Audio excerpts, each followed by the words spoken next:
Atenção porque vai começar a aula de Educação Física. Olá pessoal, bem-vindos à nossa aula de número 9, certo? Dando continuidade à nossa terceira unidade com a temática danças.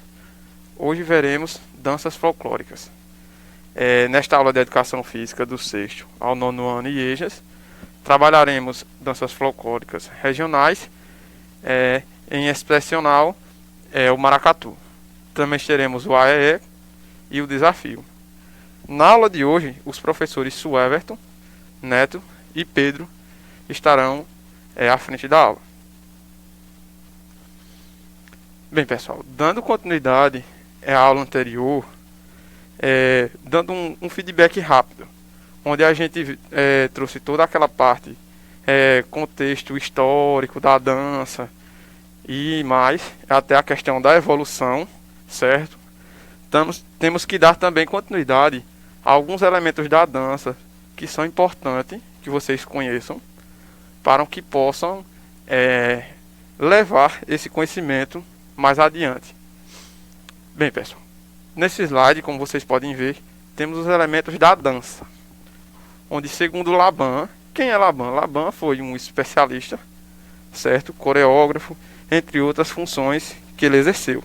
Aqui na figura 1 temos uma imagem dele.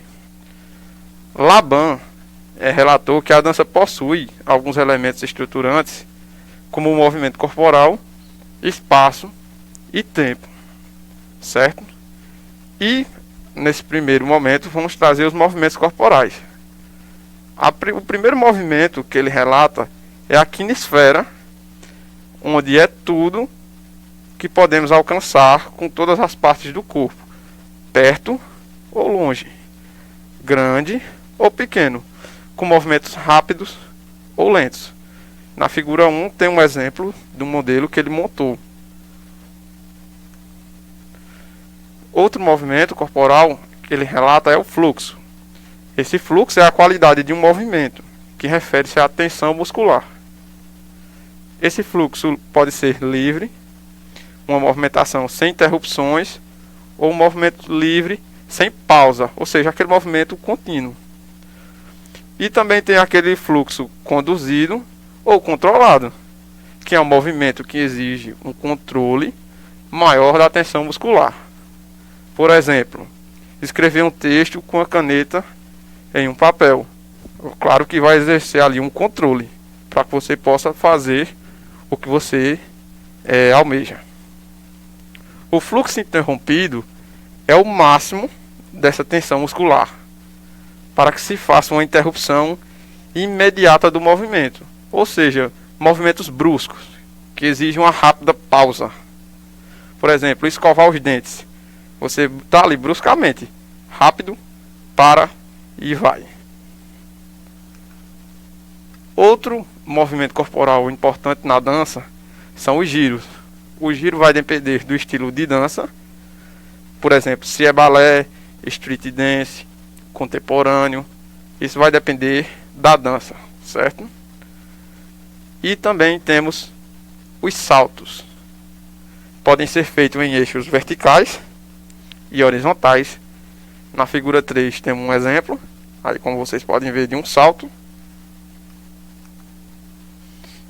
E dando continuidade, temos o eixo, que é o fortalecimento das cadeias musculares, principalmente do centro, como eixo da movimentação, possibilitando o estudo da sustentação e junto com o equilíbrio. Temos o peso, certo? Que é a qualidade do movimento, que refere-se às mudanças de força utilizada pelo corpo ao movimentar-se, tendo estabilidade e instabilidade. O peso, ele se divide em dois. Pode ser um peso leve, que transmite aquela sensação de leveza, da ausência do peso. Um exemplo claro deste elemento que é aplicado na dança é a bailarina dançando na ponta dos pés, certo? Já o peso pesado exige uma carga maior de força para ser executado. Exemplo, bater o pé no chão com força, que é uma característica do chachado. que vocês podem ver na figura 5. Ali eu tenho que aplicar uma força maior para que faça o barulho e vocês possam ver. Já no peso leve não vai haver esse barulho. Dando continuidade, temos o espaço. Esse espaço pode ser em relação entre o corpo e o espaço, que é ali o ambiente no qual está, ou seja, o próprio corpo em relação a um outro corpo e o corpo e um outro objeto, certo? Níveis, chegamos aos níveis.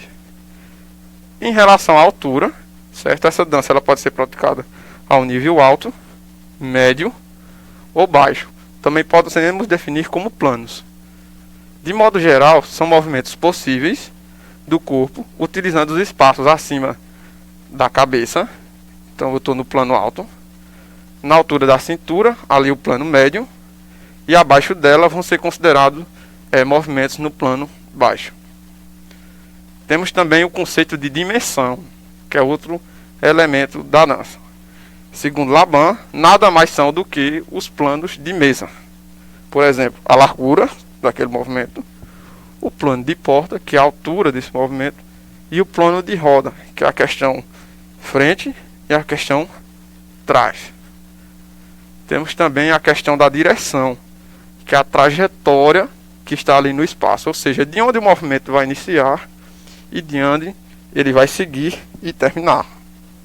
Por exemplo, se eu inicio um movimento à frente, eu posso terminar ele atrás. Se eu iniciar esse movimento do centro, eu posso ir do lado direito e voltar para o centro. Como vocês podem ver na figura 6. Nós temos os movimentos à frente, centro, trás, lado direito, esquerdo, diagonal esquerda baixa, pode também ter a diagonal esquerda alta, certo? Como vocês podem ver, a diagonal direita alta e a diagonal direita baixa. E aí temos, por fim, o último elemento, que é a velocidade, o tempo que esse movimento vai exigir, em que são executados determinados movimentos. Pode ser rápido, moderado ou lento. O movimento rápido, quando mantém a sua aceleração constante ou um ritmo rápido, sem alterações, por exemplo, um samba-enredo, um carro correndo na estrada, ele está ali no movimento rápido. Lento, mantém seu tempo lento, ou vai reduzindo a sua velocidade constantemente, quase até parar. Por exemplo, um adágio para a música clássica, ou uma largata se deslocando em uma folha. Então esse movimento vai ser lento. Moderado é aquele meio termo, nem muito rápido, também não pode ser muito lento. Por exemplo, uma caminhada tranquila numa praça. Você ali tranquilo, faz o movimento. Bem, pessoal, na aula de hoje nós temos as danças folclóricas brasileiras, dando início. No Brasil, o folclore brasileiro possui muitas danças que representam as tradições e as culturas de determinada região. No país, as danças folclóricas surgiram da fusão das danças europeia, indígena e africana. Elas são celebradas em festas populares, caracterizadas por músicas, figurinos e cenários representativos. Na figura 7, temos o exemplo do maracatu, por exemplo. O maracatu, de origem africana, surgiu em meados do século XVIII no estado de Pernambuco, ou seja, é daqui da nossa casa, nordeste do país. Durante todo o ano acontecem apresentações da dança na cidade, sobretudo em Nazaré da Mata, conhecido como a terra do maracatu. O maracatu contém dois ritmos, assim, os principais, né? O maracatu rural e o maracatu nação, que se diferencia pelo seu ritmo, personagens e alguns instrumentos. Na figura 8 temos um desfile. Maracatu rural, também conhecido e chamado de baque solto, teve início em meados do século XIX.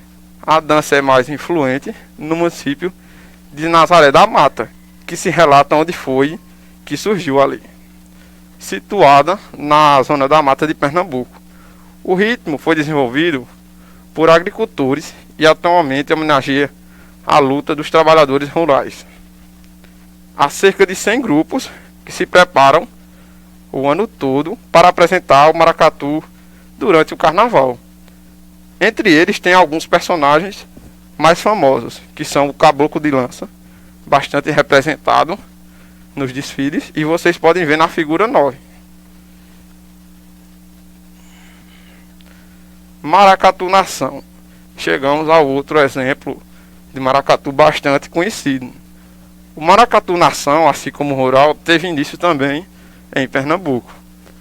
No século XIII, um pouquinho antes. Nesse tipo de dança, os personagens de destaque são o rei e a rainha, representando a nobreza da nação. O cortejo é composto por uma bandeira ou estandarte, com o nome do maracatu ou daquele grupo que se apresenta. A dama do passo, que carrega a calunga, segue logo atrás, representando todas as entidades espirituais do grupo. Ou seja, ela é mais um componente do Maracatu Nação. Atrás delas segue as iabás, chamadas popularmente de baianas, que também fazem parte dessa figuração no Maracatu Nação. Além delas, seguem em cada lado as catirinas, ou seja, escravas. Os batuqueiros são responsáveis por dar ritmo ao desfile. A orquestra, é composta por instrumentos de percussão, como caixás, ganzás, gonguês, tairóis e tambores, e sopro, trombones e cornetas. As coreografias misturam giros e pulos, sob um ritmo frenético, ou seja, vai atingir ali vários elementos estruturantes da dança, como vimos na aula de hoje. Os cortejos apresentam uma maneira de refletir as antigas cortes africanas, ou seja, era uma forma de demonstrar como eram aqueles costumes antigos, como por exemplo, ao serem vendidos como escravos, os negros trouxeram para o Brasil suas raízes, ou seja, eles trazem um pouco nessa representação do que era no passado apresentado. O maracatu, portanto, reúne elementos não só da cultura africana, como também portuguesa e indígena. Como sabemos, o Brasil é um país rico por trazer essa mistura de várias culturas. Certo, pessoal? Então ficamos por aqui. E agora vocês vão ter continuidade com o professor Pedro trazendo a AE. Tá certo? Até mais. Olá pessoal, sou o professor Pedro de Educação Física. Hoje vamos falar um pouco sobre a dança inclusiva e as danças regionais. A arte possibilita que a pessoa entre em contato consigo mesma, reconhecendo seu potencial e desafios. Procurando manter visão motivadora do desenvolvimento da pessoa, ela não deixa de ser encarada, mas dada as devidas proporções, sendo um facilitador para que as pessoas entrem em contato com sua realidade. Além dos benefícios psicomotores, cognitivos, emocionais e socioculturais inerentes a esta forma de arte, a dança para pessoas portadoras de necessidades especiais pode ser uma forte aliada de inclusão social, especialmente quando vivenciada em espaços onde a diversidade humana é a principal característica. Vamos falar um pouco da dança inclusiva.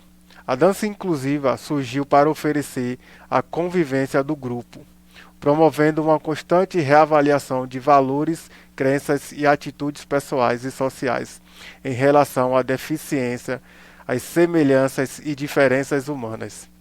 A proposta da dança inclusiva é oferecer meios que permitam que todos façam dança, sendo o foco principal a capacidade e não a limitação. A dança inclusiva nasceu com a proposta de dar aos portadores de deficiência física a possibilidade de desenvolver seu potencial de movimento e, por que não, suas habilidades artísticas, com o desenvolvimento de diferentes linguagens e pesquisas de movimento, a dança inclusiva vem acompanhando essa evolução e ganhando cada vez mais espaço. Vamos falar agora um pouco da nossa danças regionais. Danças regionais brasileiras do Sudeste. A região Sudeste é uma região que conta com a pluralidade de estilos musicais bem características do Brasil, como por exemplo samba, o batuque, pagode, ciranda, cana verde, fandango e a famosa quadrilha conhecida pela região do Sudeste todo, e outras folias regionais mais modernas conhecidas pelos jovens como o funk, o hip hop, estilos de dança regionais que não são brasileiras, mas são bem conhecidas. Danças regionais brasileiras do Norte. Na região Norte, por exemplo, encontramos danças regionais como boi-bumbá, camaleão, ciranda, gamba, serafina, carimbó, sol, desfeiteira e outras tantas folias populares dessa região rica que apresenta uma cultura diversa e encantadora em relação a tantas outras presentes no Brasil. Há 3 festivais de Paitins, Círio de Nazaré e o Cairé, que encontramos todas essas folias regionais brasileiras da região Norte. Danças regionais brasileiras do Nordeste. Na região Nordeste recebe uma grande carga de cultura africana. As danças regionais mais conhecidas e comuns dessa região são o axé, a dança de terreiro, o candomblé, chachado, ciranda, maracatu, dança de São Gonçalo, samba de roda, bailão, pagode de Amarantes, cavalo pianco, macumlele e o famoso frevo, que possui características bem marcadas dessa região Nordeste. Essas são algumas de tantas outras danças regionais brasileiras típicas nordestinas conhecidas. Danças regionais brasileiras do Sul. Na região Sul, onde as danças regionais como a congada, dança de espadas, dança circular, abide afária, bailainha, fandango, pau de fita, dança vilão e entre tantas outras recebe diretamente uma influência mais europeia. Este é o estilo de dança bem curioso e interessante, que chama a atenção de muitas pessoas. Também é interessante lembrar que com essas danças populares da região sul, vêm as vestimentas, comidas e comemorações típicas dessa região. Danças regionais brasileiras Centro-Oeste. Na região Centro-Oeste é um pouco diferente da região Norte, pois pode-se encontrar várias danças regionais com influências indígenas interiormente como caninha verde, catira, siriri, tambu, vilão e entre tantas outras folias regionais brasileiras dessa região do Centro-Oeste. Cada dança citada acima conta com suas características específicas, tanto na coreografia como em vestuário. Você que está interessado ou interessada em praticar alguma dança e deixar a vida sedentária de lado, não perca mais tempo e veja qual desses estilos mais combina com você e comece a praticar algumas dessas danças regionais brasileiras. Olá pessoal, professor Bonifácio. Hoje eu vou apresentar para vocês o circuito divertido, beleza? Então vai precisar, pode ser um par de sandália, né? Aqui eu vou usar o cone, mas pode ser um par de sandália aí na sua casa. Uma cadeira, certo? E um tapete. Eu vou usar o colchonete, mas pode ser usado tapete, beleza? Então o primeiro exercício a gente vai fazer é sentar e ficar em pé na cadeira. Vai contar 20 vezes, certo? Sentou, 1, 2, 3, 4, certo? Esse aqui é o primeiro exercício, 20 vezes. Eu só fiz 4 para o vídeo não ficar muito longo, beleza? Segundo exercício, vai pegar um par de sandália, vai colocar, certo? Do lado do outro. Também vai contar 20 vezes. Conta 1, 2, 3, 4, 5. Vai contar 20 vezes. certo? Fiz só 4 por conta do tempo. Terceiro exercício é o polichinelo, também 20 vezes. 1, 2,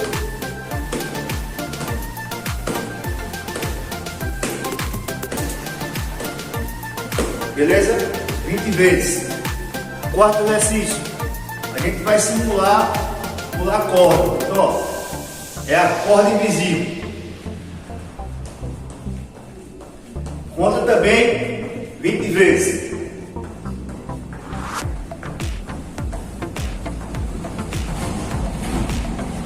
Beleza? Quinto exercício, pega o tapete.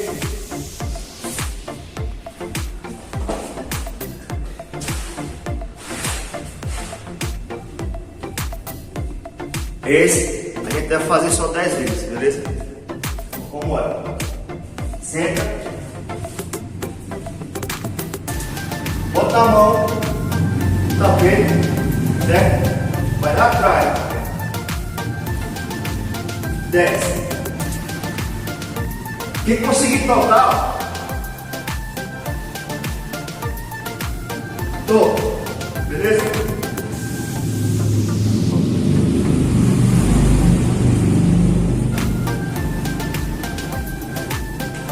Cinco exercícios, beleza, pessoal? Espero que tenham gostado. Faz um vídeo aí pra gente e não esquece de tomar água, beleza?